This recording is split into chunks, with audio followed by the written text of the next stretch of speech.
une vidéo d'histoire parce que actuellement est en train de se dérouler une grande manœuvre de manipulation à l'échelle mondiale qui est en train de partir du Canada de Justin Trudeau. Donc actuellement, l'Empire et son système de désinformation est en train de lancer un vaste mouvement de désinformation afin d'aboutir à la théorie selon laquelle Hitler et la Shoah n'auraient pas pu avoir lieu sans la complicité de l'URSS. Donc là,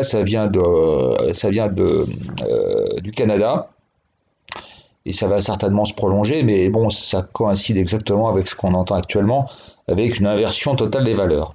Donc je voulais en profiter pour reparler de notre très belle Europe, hein, une Europe si homogène, dans laquelle les pays sont frères, sont amis, sont tout ce que vous voulez. Et puis une Europe dans laquelle il y a des méchants, puisque le pays le plus hitlérien et le plus nazi de l'histoire, c'est la France. J'y reviendrai avec des chiffres. On a l'impression que les 6 millions de juifs de la Shoah, c'est la France qui en est coupable à 95%. Je suis certain que si on faisait une enquête auprès de lycéens ou de gens de la rue, on poserait la question sur les 6 millions de juifs de la Shoah, de combien la France était la responsable, on serait très très très étonné. Vous verriez que les choses ont déjà bien vérolé les esprits. Alors je voulais donc faire un panorama sur notre belle Europe et sur la façon dans laquelle il y a eu une inversion des valeurs, c'est-à-dire dans laquelle des pays nazis sont actuellement les chouchous de l'Europe. C'est logique puisque d'ailleurs ce sont les casques à boulons hein, qui dominent, donc avec leurs satellites. Et finalement, voilà. Et alors pendant ce temps-là, on traite les Français de nazis. Et pendant ce temps-là, les vrais pays nazis, ceux la coupe douce, ce sont les enfants chéris de l'Europe. Alors, je voulais venir avec les accords de Munich, parce qu'on balance ça, on dit, oh, les gens, les pays, ce sont le niveau d'éducation nationale, hein, affligeant, parce que ce sont les profs d'histoire, c'est en général la ligne d'enseignement, c'est parmi le plus bas niveau, hein. Donc, l'enseignement des accords de Munich, c'est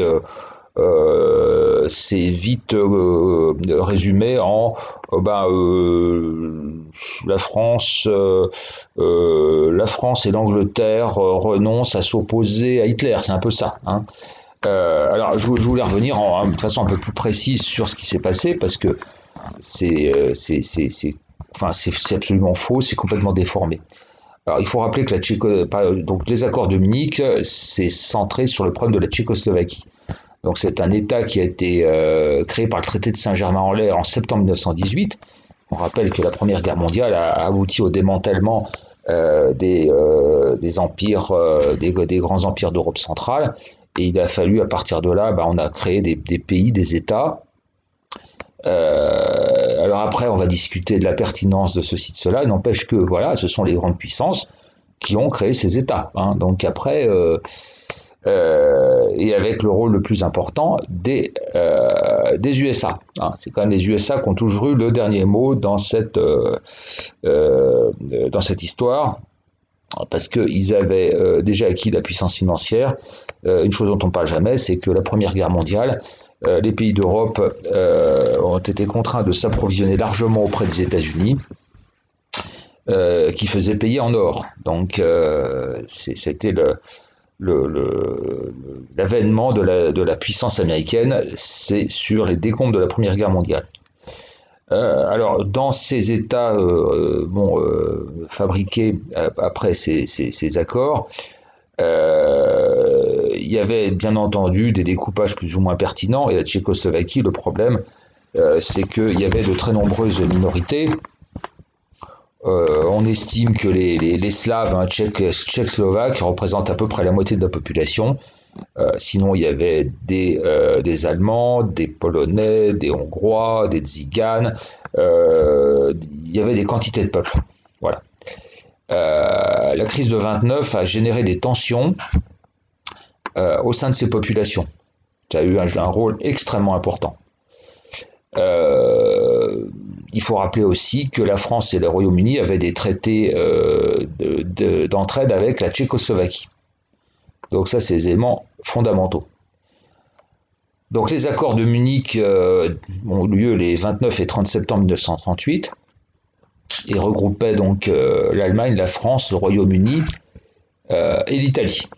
Donc il n'y avait ni la Russie, ni la Tchécoslovaquie, ni rien. Hein. Donc c'était les grandes puissances de l'époque.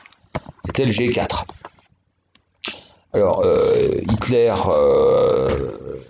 invoquait même le droit des peuples à disposer d'eux-mêmes, hein, puisqu'il voulait utiliser la minorité allemande de ce qu'on appelle la région des Sudètes. Et de toute façon, il annonçait la couleur, il disait je vais voilà, de toute façon, le 1er octobre 1938, moi, j'intègre les Sudètes.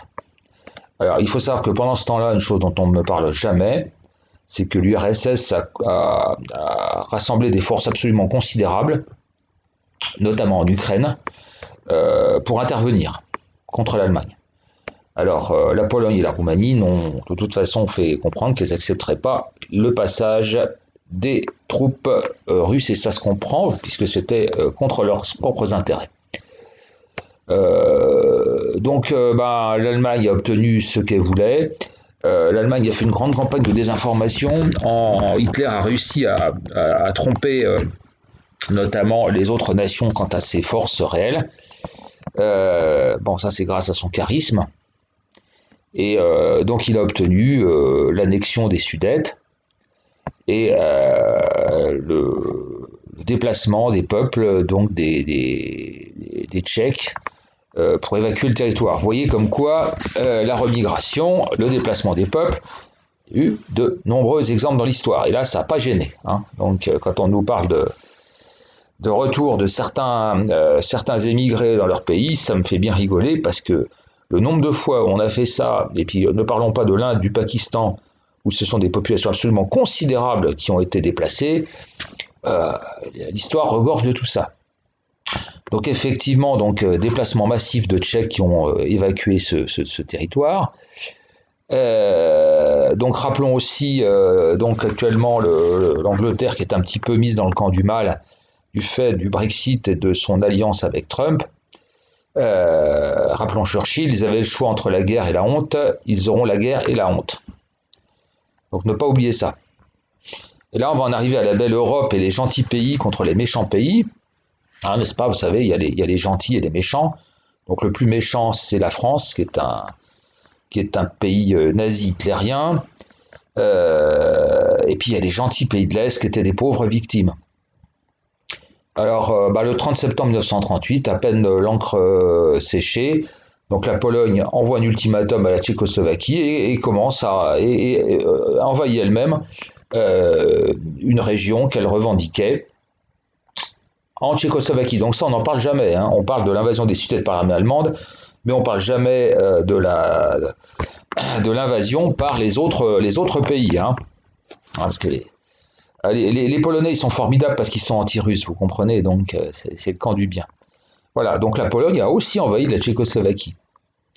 Alors, donc, l'Allemagne occupe les Sudètes en octobre 1938, puis ça va s'étendre sur le protectorat de Bohême-Moravie en mars 1939. Et puis, la